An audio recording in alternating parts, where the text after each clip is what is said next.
Dreamscape presents You Talkin to Me, How to Write Great Dialogue by Linda Seger and John Winston Rainey, narrated by George Newbern. Dedicated to Katie Davis Gardner, Linda's wonderful assistant. Foreword by Mark L. Smith, writer of The Revenant, nominated for 12 Academy Awards, won 3.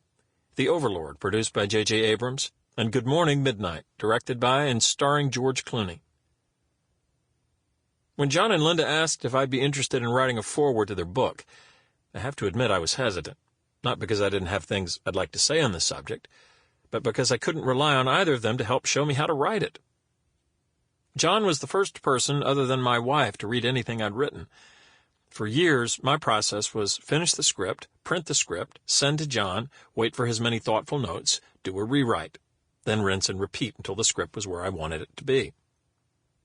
He has a unique ability to spot the smallest miscue, which, if left uncorrected, might cause larger issues down the line. Linda, of course, has written some of the Bibles of screenwriting.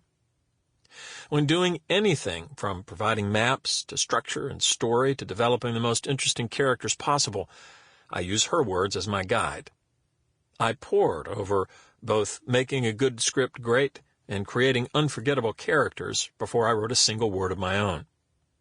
The knowledge she passed on gave me a confidence and understanding of what I was attempting to do.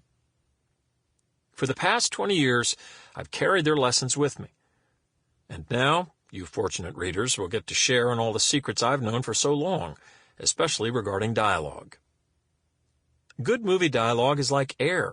We don't really notice it unless it stinks.